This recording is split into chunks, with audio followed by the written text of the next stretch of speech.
में सुकून नहीं है। आज एक अरबपति जहर खा के मर रहा है। फिल्मी दुनिया में नाचने वाला सुशांत सिंह राजपूत जैसा स्मार्ट एक्टर वह कोरोना काल में फांसी के फंदे पे लटक के जान दे दिया, जिसकी नकल मेरा करोड़ों बच्चा कर रहा है। बाल रखने में, हाफ पैंट पहनने में, हाथ में कड़ा और धागा औरतों की तरह बांधने में। यह मर्द है कि औरत है? मर्द औरत के हाथ में चूड़ी है ताकि वह घर में रानी बन के बैठी रहे, और मर्द अगर वह चूड़ी पहने ये तो साहब हिजड़ा और हिजड़ाइन से भी बदतर बन जाएगा। मर्द चूड़ी नहीं पहने, मर्द ताकतवर रहे। मर्द को मर्द बनाया गया है ताकि ये खूब कमाए, अपनी बीवी के मेहर की रकम दे दे, अपनी बीवी का नाना नफका ये अदा करे, अपने माँ बाप की परवरिश करे, अपने 2-4 बच्चों की खिदमत करे। ये जो हाथ में बाला मान के घूम अपने घर में बैठा रहेगा और अपनी बीवी को बाहर भेज देगा दुकान में, उससे बड़ा नामर्द, उससे बड़ा हिजड़ा और कौन हो सकता है। मर्द चूड़ी नहीं पहने, चूड़ी औरत पहनेगी। मर्द पर्दे की और औरतें पर्दे की चीजें, उनके सर के बाल लंबे, उनको अल्लाह ने चेहरे पे दाढ़ी नहीं दिया है। यह दाढ़ी अल्लाह ने मर्दों को दी है ताकि दाढ़ी के साथ मर्द बन के रहे, इनकी कुव्वाते मर्दानगी में इजाफा हो। औरतों के चेहरे पे अगर दाढ़ी के बाल निकल जाएं, वह देखने में भद्दी लगती है, वह देखने में बहुत बुरी लगती है। उसको मर्द कबूल नहीं करेगा क्योंकि उसके चेहरे पे दाढ़ी अच्छी नहीं लगती।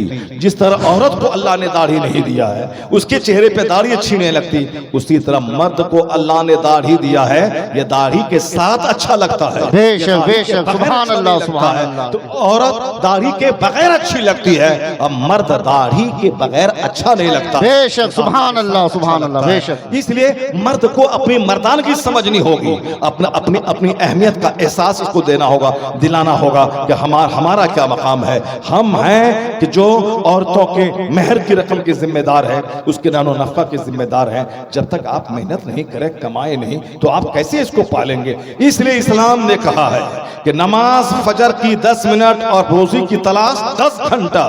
तो घटिया कोई नहीं होगा जो नमाज ना पढ़े, सिर्फ 24 घंटे रोजी की तलाश में लगा रहे।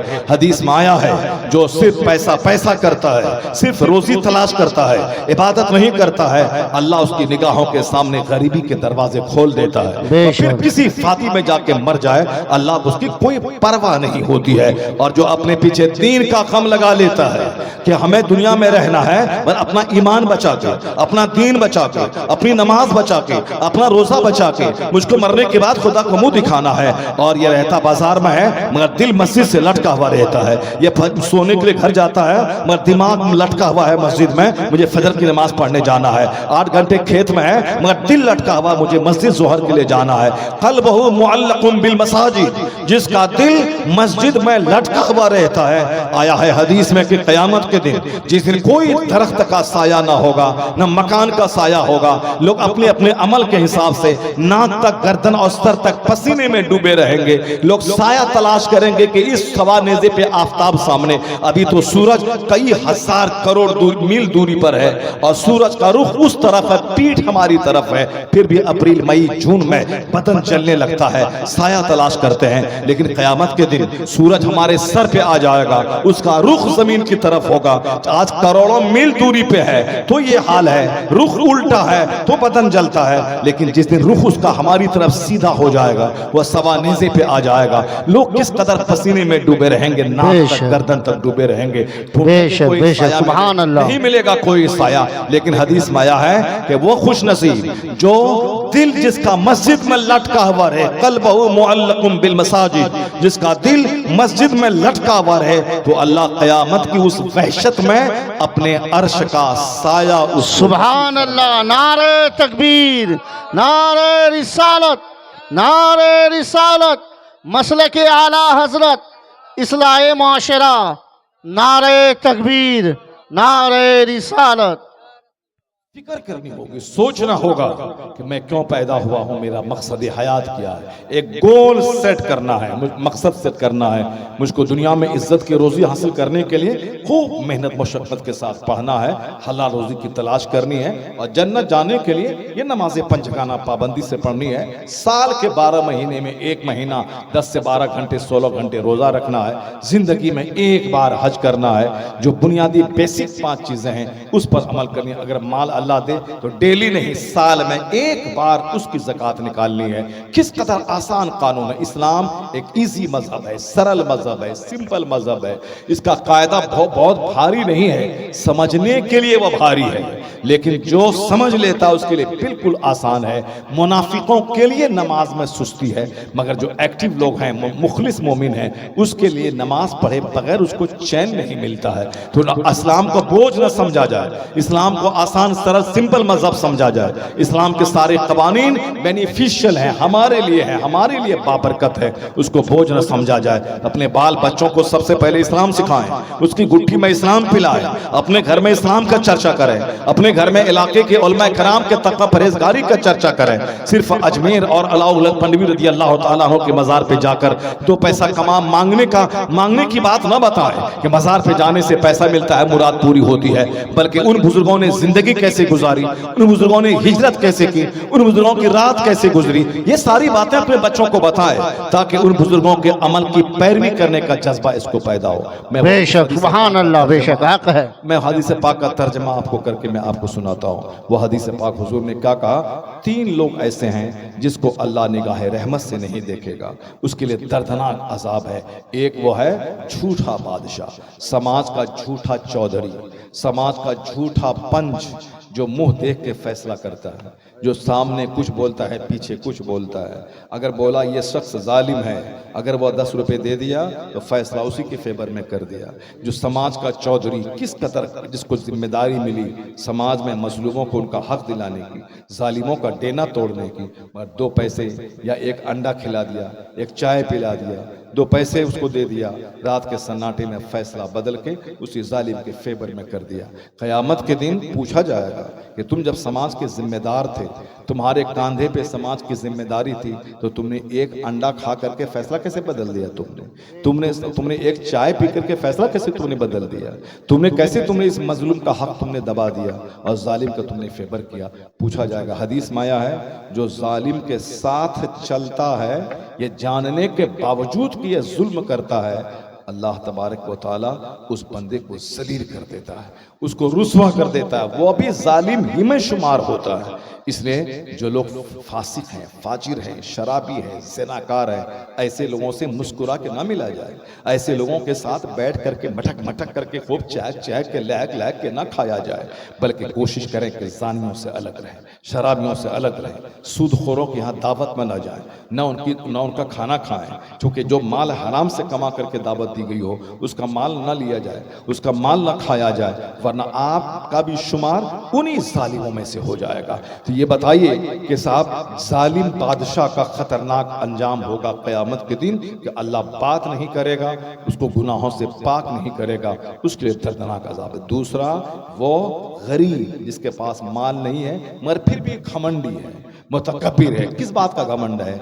आजकल सूखे इस तरह के घमंडी समाज में कसरत से मिलेंगे, न माल है न दौलत है, फिर भी घमंड वाली बोली बोलता है। अल्लाह ताला इसे माफ नहीं करेगा, उसको दर्दनाक अजाब देगा, उससे बात नहीं करेगा, क्योंकि उसको तो और सॉफ्ट रहना चाहिए, नॉर्मल रहना चाहिए। मेरे पास कुछ नहीं है, मुझको नेक अमल करना है, उसकी उस दौलत की कमी की क्षतिपूर्ति अच्छे अमाल से करना है। जहाँ दौलत नहीं वह आपस में मोहब्बतें करे आदमी, बाल बच्चों में खूब मोहब्बतें रहे, रिश्तेदार में भाइयों में खूब मोहब्बतें रहे, ताकि दौलत का बदल हो जाए। लेकिन देखा जाता है जहाँ इल्म नहीं है वहाँ रोजाना लड़ाई है, रोजाना जंग है। शहर में जिस मोहल्ले में पौश क्लास के लोग रहते हैं वहां साल में कभी आवाज तेज किसी की हो जाए, लड़ाई झगड़े की आवाज सुनने को सालों साल नहीं मिलती, क्योंकि सब अपने अपने काम में, अपनी अपनी स्टडी में, अपने अपने मकसद में लगे हुए हैं। लेकिन उसी मोहल्ले में अगर एक छोटा सा मोहल्ला हो जहाँ गरीब लोग रहते हैं,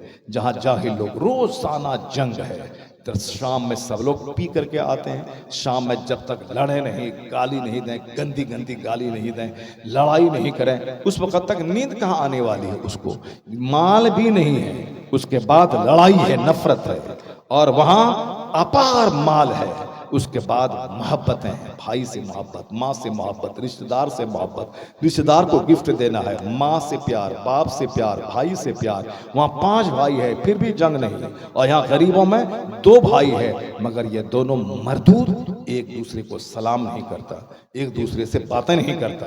शादी के बाद ये दोनों बीवी के चक्कर में अलग अलग हो गए और ये साहब ये दोनों एक दूसरे के जानी दुश्मन बन जाते हैं। नहीं उसको मैं देखने नहीं जाऊंगा, मैं उसके मिलने नहीं जाऊंगा। अब साहब क्या है कि उसकी बीवी बोलती तुम्हारा भाई ऐसा है, तुम्हारी भाई की बीवी ऐसी है, हाँ सच बोलती हूँ, अब मैं उससे बात नहीं करूंगा, मैं जब मर जाऊं वह मेरा चेहरा नहीं देखेगा, मेरे जनाजे में नहीं आएगा। ये सारी बातें जहालत की पैदावार है। नजर जिसकी अल्लाह रसूल पे ना रहे, आखिरत पे ना रहे, जन्नत पे ना रहे, वह 2 भाई है ऐसे ही कुत्ते की तरह वह लड़ता रहता है। वहाँ 5 भाई है, पांचों साहब सोने का बिस्किट खा रहे हैं, मजे में है, वहां कोई जंग नहीं है, एक दूसरे को कर्ज देके उठा रहे हैं, कोई लड़ाई नहीं। और जहां जहालत है, मुहर्रम के मौके पर मैं सुबह सवेरे वॉक करने निकला, मैंने डीएम के दरवाजे पर देखा, वहां 50 मुसलमान, सब गरीब मुसलमान, औरतें सब साड़ी पहन पहन के गरीब घराने की देहात की आई है। वह सब क्यों? 2 गिरोह आपस में लड़ गए, वह दोनों गिरोह आपस में लड़ गए हैं, इसको जख्मी किया, उसका हाथ काट दिया, उसका सर फाड़ दिया। अब वो सारे के सारे डीएम के दरवाजे पे आकर के बैठे हुए हैं। मैं जब मॉर्निंग सुबह के टाइम में फजर की नमाज पढ़ने के बाद वॉक में निकला है, मैंने उसको देखा, मैं अफसोस करने लगा कि डीएम क्या सोचता होगा, किस कदर मुसलमानों का मजाक उड़ाता होगा। नमाज पढ़ना फर्ज है, मुहर्रम का ढोल बजाना ये हराम है।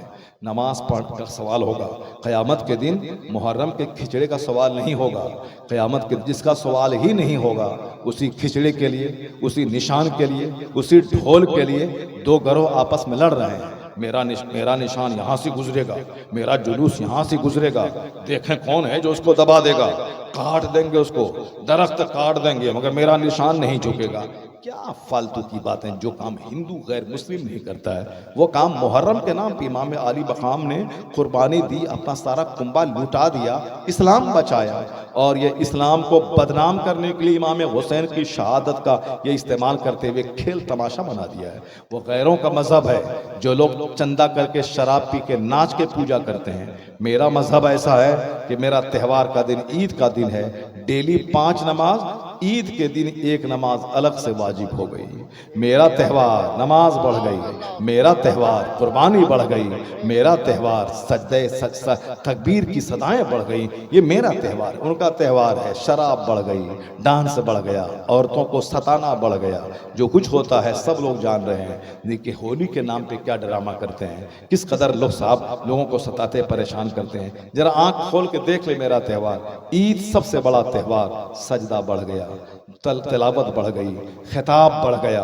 रोजाना खिताब हो ना हो, ईद के दिन लंबा खिताब होगा, घर से बाहर निकल के अल्लाह को सजदा होगा, गले गले मिला जाएगा, फिर अपने दस्तरखान पे दूसरों को बैठा के खिलाया जाएगा, मोहब्बत के मुजाहरे होंगे। तो रोजाना 5 नमाज, ईद के दिन 6 नमाज, रोजाना 5 नमाज, बकरीद के दिन 6 नमाज, रोजाना सदका निकाले ना निकाले, ईदगाह जाने से पहले सदका निकालें, ये मेरा त्यौहार है। सजदा बढ़ गया, नमाज बढ़ गई, खैरात बढ़ गई, और ये उनका त्यौहार है। शराब बढ़ गई, डांस बढ़ गया, नाचना बढ़ गया, कूदना बढ़ गया, दूसरों को सताना बढ़ गया। जो मजहब इस्लाम ने डांस को मिटाया है, ढोल को मिटाया है, और उसी का मानने वाला इमाम अली मकाम के नाम पे ढोल बजाता है और आपस में लड़ता है, एक दूसरे का हाथ काटता है। जहां गरीबी है, जहां सोच समझ नहीं है, जहां इल्म का उजाला नहीं है, वहां इसी तरह से जंग है, इसी तरह की लड़ाइयां हैं। वहां साहब जो गैर जरूरी चीजें हैं उस पे जोर दिया जाता है। फातिहा करना अच्छा काम है मगर ये फर्ज नहीं है। नमाज पढ़ना सबसे बड़ा फर्ज है। मिलाद शरीफ की महफिल करना अच्छा काम है मगर ये फर्ज नहीं है। फर्ज है नमाज, फर्ज है रोज़ा, फर्ज है हज, फर्ज है ज़कात। जुलूस निकालना, मज़ार पे जाना, संदल और गागर का जुलूस निकालना, उर्स मनाना, ये फर्ज वाजिब नहीं है। अगर कोई उर्स नहीं मनाएगा, क़यामत के दिन इसी बुनियाद पर उसको जहन्नम नहीं मिलेगा कि तुमने अल्लाह के वली का उर्स क्यों नहीं मनाया। नहीं, लेकिन अगर नमाज छोड़ा तो सवाल सबसे पहला क़यामत के दिन होगा कि तुमने नमाज अदा की या नहीं अदा की। इसलिए मैं ये नहीं कहता कि उर्स न मनाया जाए, मैं ये नहीं कहता कि फातिहा ना किया जाए, मैं ये नहीं कहता कि साहब मज़ारात पे हाज़िरी ना दी जाए, मगर मैं ये कहता हूँ पहले फ़र्ज अदा किया जाए, फिर बाद में नफल अदा किया जाए। बेशक बेशक हक है हजरत, हक कोई है। सुभान नफल अल्लाह। कबूल नहीं होता है जब तक कि बंदा फर्ज ना अदा करे। बहुत अच्छा फर्ज को पैगाम है, अदा बहुत ना अच्छा करे। पैगाम है, इसलिए माशाअल्लाह। मसलक आला हजरत इसी का नाम है कि जो लोग कहते हैं फातिहा हराम है वो भी जहन्नम वाली बात बोलते हैं, और जो कहते हैं नमाज की जरूरत नहीं है, फातिहा मिलाद करो जन्नत कूद के चले जाओगे, पीर साहब को मानो, पीर साहब को टका नजराना दो, जन्नत चले जाओगे, ये भी जहन्नम वाला काम बोल रहा है। क्योंकि नमाज छोड़कर कोई जन्नत नहीं मिलने वाली है। क़यामत के दिन सबसे पहला सवाल नमाज का होगा। तो अब आप नतीजा क्या निकालेंगे कि जो कहता है सिर्फ नमाज पढ़ो फातिहा हराम, वो भी जहन्नम का रास्ता है, और जो बोलता है सिर्फ फातिहा दिलाओ नमाज जरूरत नहीं है, वो भी जहन्नम का रास्ता है। ये बीच का रास्ता है मसलक आला हजरत कि नमाज भी होगी, नियाज भी होगी, सुभान अल्लाह, सुभान अल्लाह। मोहम्मदी भी निकलेगा, ज़कात भी बेशक, अदा की जाएगी, बेशक। नफल भी अदा होगा, सुभान फर्ज भी अल्लाह, अदा सुभान होगा। अल्लाह। ये सीधी सड़क शहरे शफाअत नगर की है। सुभान अल्लाह। जन्नतुल फिरदौस लेके चला जाएगा। सुभान अल्लाह। सारे सुन्नियों को गिरह बांध के रखना होगा इस पॉइंट को, वर नहीं अगर आपने बाल बच्चों को नहीं बताया तो आप सुन्नी रहेंगे, आपका बाल बच्चा सब आपके पास से निकल जाएगा। जब उनको कोई दूसरा आदमी नमाज की बातें करेगा, वो नमाज के नाम पे आपके बच्चे को हाईजैक करके छीन लेगा, फिर वही अपने माँ बाप को गाली देने लगेगा, ये बिदअती है, ये कब्र पुजवा है, ये मुशरिक है, शिर्क करता है। अगर आप चाहते हैं कि मेरा बच्चा उनके झोली में जाने से बचे, तो उन बच्चों को बताना होगा, नमाजी बनाना होगा, उसके बाद फातिहा मिलाद भी पढ़वाना होगा, ताकि मेरा बच्चा सुन्नी से उल अक़ीदा बना रहे। तीसरा शख्स जो जिस पर अल्लाह बात नहीं, इससे अल्लाह बात नहीं करेगा, शैख़ुन ज़ानी, यानी बूढ़ा ज़िनाकार। एक आदमी जवान है, जवानी में उसके बदन में ख्वाहिशात की आग लगी है। ये बंदा अगर गुनाह कर रहा है तो थोड़ी देर के लिए समझ में आता है कि जवान है, जवानी की ख्वाहिशात की आग लगी है। लेकिन जिसकी उम्र 50 साल हो गई, जिसकी उम्र 60 साल हो गई, जिसकी उम्र 70 साल हो गई, जिसका पाँव कब्र में लटका हुआ है, अब किसी भी दिन मर सकता है। 50 के बाद जिंदगी की चार्मिंग खत्म हो जाती है, उसकी हड्डियां कमजोर हो जाती हैं, उसके हाथ पांव कमजोर हो जाते हैं। तो अब अगर 60 साल के बाद कोई लुसुर फुसुर कर रहा है, कोई दूसरी औरतों को ताक झांक कर रहा है, जिना कर रहा है, नौकरानी के साथ, मुसहरनी के साथ, उसको तो दर्दनाक अज़ाब होगा। क्योंकि अगर जवान ऐसा करता है तो वहाँ थोड़ी देर के लिए एक प्रिजन है कि बदन में ख्वाहिश है, ताकत बदन में है, अगरचे वो भी हराम है। लेकिन ये बूढ़ा जो अब मरने वाला है, कब्र में जाने वाला है, ताकत इसकी बदन की खत्म हो रही, और ये अगर ज़िना कर रहा है तो अल्लाह उससे क़यामत के दिन बात नहीं करेगा, उसको गुनाहों से पाक नहीं करेगा, उसके लिए दर्दनाक अजाब है। ये 3 शख्स ऐसे हैं जिसको क़यामत के दिन दर्दनाक अजाब होगा। इसे जब उम्र 40 से आगे बढ़ जाए तो आप में सॉफ्टनेस और नरमी आ जानी चाहिए, निगाहों में हया आ जानी चाहिए, और जन्नत और आखरत की फिक्र बढ़ जानी चाहिए, और तमाम कामों से सच्ची तौबा करके आखरत की तैयारी शुरू कर देनी चाहिए कि अब किसी भी टाइम में मौत का हरकारा पैगाम मौत लेके आ सकता है। तो फिर उस आदमी धीरे धीरे नॉर्मल, नॉबुल, जेंटिल हो जाएगा। जो गुनाह हो गए रो धो के अल्लाह से माफ़ी मांग लेनी है। मरने के बाद आपका बच्चा चहारुम और तीजा के नाम पे राजनीति करता है, वो दारोगा और नेता को बुलाता है, लेकिन आपको अपनी जिंदगी ही में सारा काम करके जाना होगा, ताकि 40वें में कोई नेक लोग आए ना आए, इतना सजदा जिंदगी में कर लें, यही सजदा आपकी बख्शिश के लिए काफी हो जाए, यही इबादतें आपके लिए काफी हो जाए। कोई तीजा 40वां चहारम में कोई कुरान खानी करवाए ना करवाए, कोई सदका तो खैरात करे ना करे, आप अपनी जिंदगी में सदकात करें, जिंदगी में खैरात करें, जिंदगी में छुप के किसी गरीब को पैसे दे दें। चूंकि जो सदका छुपा के होता है वो अब बहुत वजनी होता है, क़यामत में और कब्र की तारीकी में वो सदका काम आता है। अल्लाह का गज़ब ठंडा होता है जब बंदा छुपा के सदका करता है। वो अब 5-7 खुशनसीब 6 खुशनसीब जो अर्श इलाही के साए में रहेंगे, उसमें एक खुशनसीब वो भी है, इज़ा तसद्दक़ा सुम्मा अख़फ़ा, सदका किया फिर उसको छुपाया, हत्ता ला तअलम शिमालुहु मा तुनफ़िक़ु यमीनुहु, यहाँ तक कि दाहिने हाथ ने क्या खर्च किया बाएं हाथ को पता न चला। अल्लाह ऐसे छुपा के सदका करने वाले को क़यामत के दिन अपने अर्श का साया नसीब फरमाएगा। इसलिए सिर्फ तसन्नो नहीं, बनावट नहीं, दिखावा नहीं। जब 50-40 के ऊपर बंदा पहुंचता है, दाढ़ी नहीं रखता है, तो शैतान उसके चेहरे पे हाथ फेर के कहता है अब तू मेरा पक्का दोस्त हो गया, यानी अब तेरी उम्र ज्यादा हो गई, उसके बावजूद तू नमाजी नहीं बना, सुन्नत पर अमल नहीं किया, तो अब शैतान कहता है ये मेरा पक्का दोस्त है। शैतान उसको अपना दोस्त बना लेता है। और शैतान का दोस्त कहाँ जाएगा? शैतान जहाँ जाएगा वहीं उसका दोस्त भी जाएगा। शैतान जहन्नम में, उसका दोस्त भी जहन्नम में। और जो नेक लोगों से दोस्ती करेगा, आलिमों से दोस्ती करेगा, बुजुर्गों से दोस्ती करेगा, तो ये दोस्ती आलिमों नेक लोगों से होगी, तो जहाँ नेक लोग जाएंगे वहाँ वो भी जाएगा। हदीस माया है अल मरउ मअ मन अहब, a man will be with those whom he loves। आदमी क़यामत के दिन उसी के साथ रहेगा जिससे उसको मोहब्बत होगी। तो अब मोहब्बत आलिमों से, मोहब्बत बुजुर्गों से, मोहब्बत नेक लोगों से, मोहब्बत नमाजियों से, ताकि जहाँ ये नमाजी जाएं वहाँ आप जाएं, जहाँ ये आलिम जाएं वहाँ आप जाएं, जहाँ ये बुजुर्ग जाएं वहाँ आप जाएं। अगर कोई फिल्म एक्टर से मोहब्बत करेगा तो उसी के साथ में नाचते हुए आग में जाएगा, और जो बुजुर्गों से मोहब्बत करेगा वो उसके साथ उसके पीछे पीछे जन्नत। बेशक सुभान अल्लाह, सुभान अल्लाह, मअ मन अहब्ब, बेशक सुभान अल्लाह, के साथ रहेगा जिससे वो दोस्ती करेगा। अमेरिका, यूरोप के बड़े बड़े दानिश्वर, बड़े बड़े पढ़े लिखे लोग, एलन मस्क जो इस वक्त दुनिया का सबसे बड़ा रिचेस्ट मैन, सबसे बड़ा मालदार आदमी है, उनकी हाथों में किताब रहता है। वो ट्रेन पे, प्लेन पे सफर करते हैं, वो किताब पढ़ते हैं। जब तक वह 200 पेज नहीं पढ़ लेते उस वक्त तक वो साफ खाना नहीं खाते हैं रोजाना। ये दुनिया के क्रीम लोग हैं। डॉक्टर बिल गेट्स जो दुनिया का सबसे बड़ा मालदार था आज से 5 साल पहले, उसका मामूल था जब तक रोजाना 150-200 पेज नहीं पढ़ लेता उस वक्त तक वो एक दाना नहीं डालता था। एक डीएस कॉलेज का प्रोफेसर मेरा प्रोफेसर था, मैंने अंग्रेजी में एमए करते हुए उसके पास ट्यूशन में पढ़ता था, बीके झा के पास। उसके पास जब जाता था तो वो ट्यूशन पढ़ाते सारे बच्चों को 10-11 बज जाते। उसके बाद अब वो कहते थे कि मैंने 11 बजे तक पेट में अब तक एक दाना नहीं डाला। वो कहते थे अब मैं जा रहा हूँ, पूजा अर्चना करूंगा, फिर उसके बाद मैं पेट में दाना डालूंगा। ये उस वक्त हमारी उम्र है 18 साल। मैंने उसको देख के मैं सब दंग रह गया कि ये बंदा 11 बज गए अभी, 11 बजे तक एक दाना पेट में नहीं डाला। और कितने बैच हमारी तरह, कितने बैच को वह पढ़ा चुका है।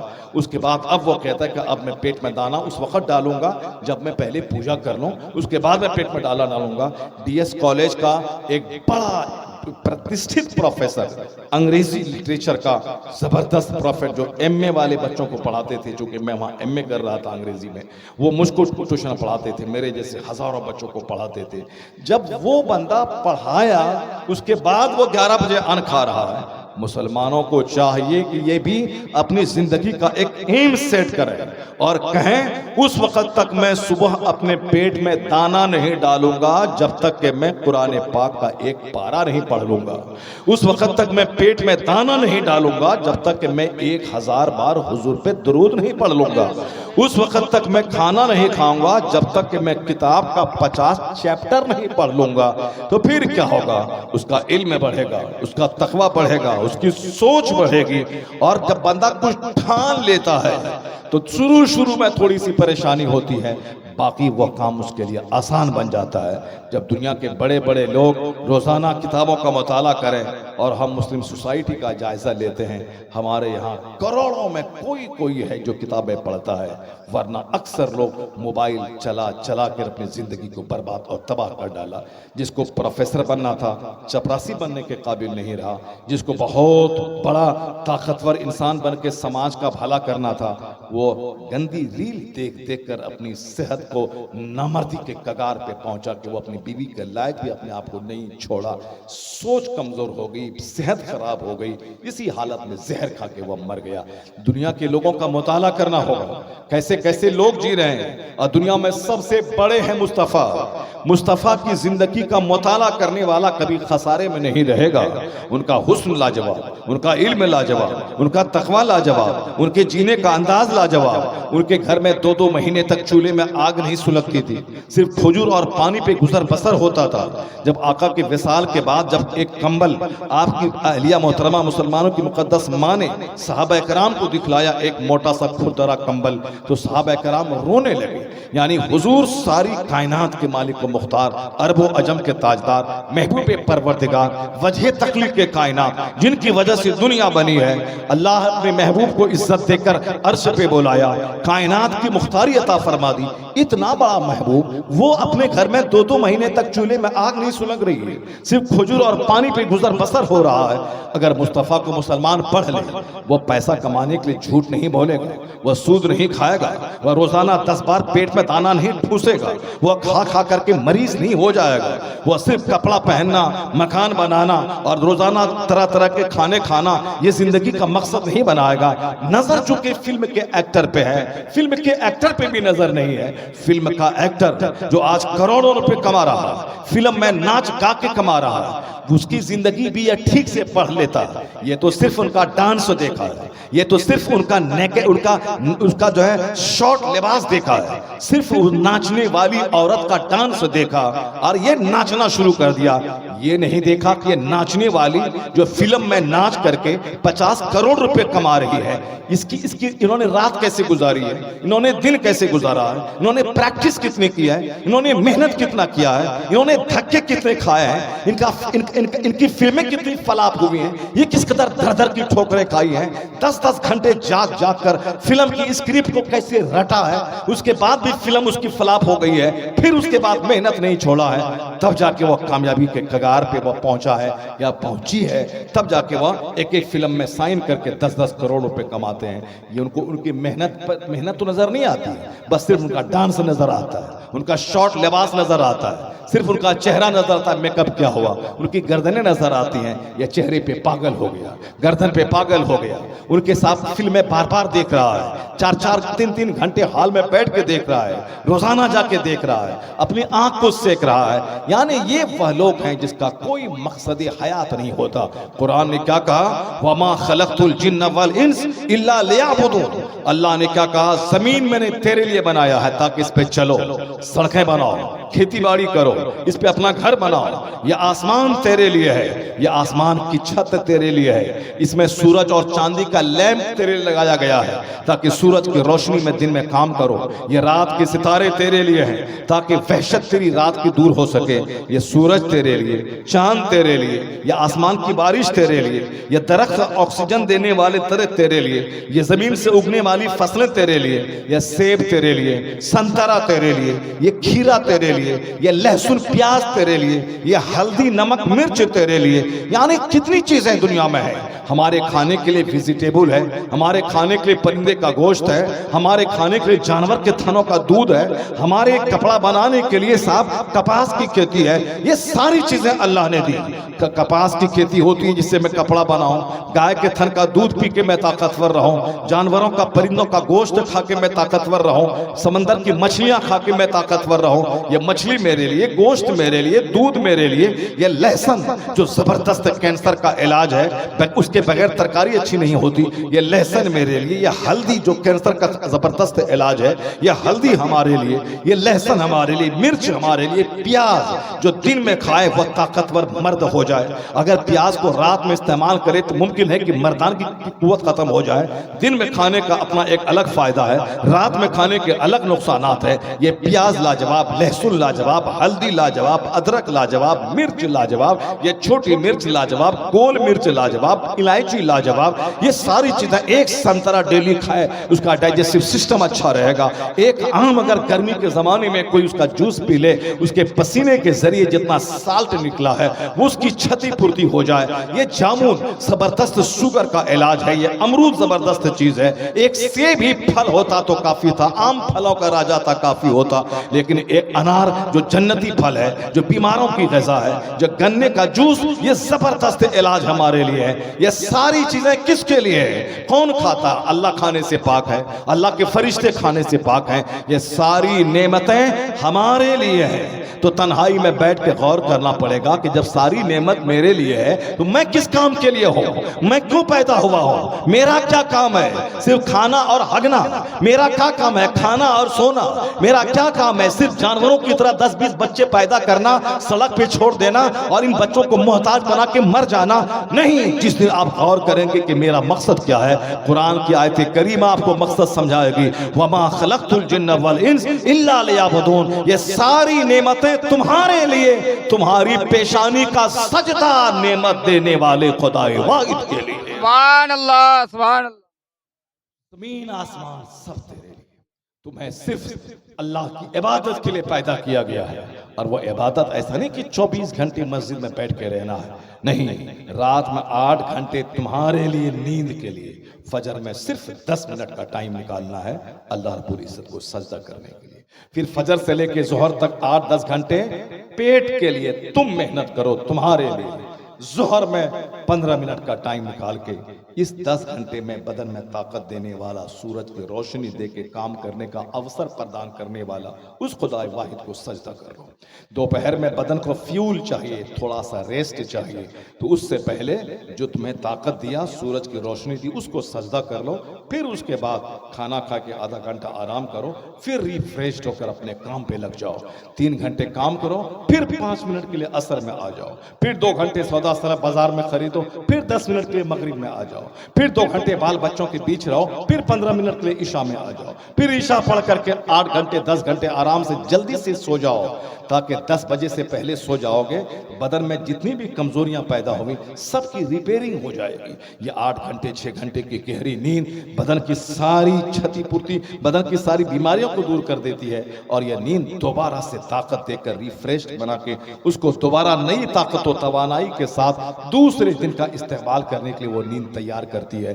और तब पिछले दिन की सारी थकावट, सारे टाइटनेस को दूर कर देती है। तो जो अल्लाह रात बनाया, नींद दी, फजर में उठने के बाद सबसे पहले रील देखें, मोबाइल चलाएं, सबसे पहले दूसरों का चेहरा देखने के उस दरवाजे पे जाके बैठ के फालतू झूठ की बातें बोलें, खेत खलियान जाएं, नहीं। सुबह सवेरे फजर छोड़कर जो खेत खलियान जाएगा, दुकान जाएगा, उसका सारा दिन खराब होगा, चेहरे का नूर अल्लाह छीन लेगा, उसकी रोजी की बरकतें खत्म हो जाएंगी। लेकिन जो 8 घंटे की नींद लेने के बाद सबसे पहले मस्जिद जाएगा, फजर की नमाज अदा करेगा, अल्लाह उसके चेहरे को नूरानी बना देगा, अल्लाह उसके बदन में ताकतें अता कर देगा, अल्लाह ताला उसकी रोजी में बरकतें अता करेगा।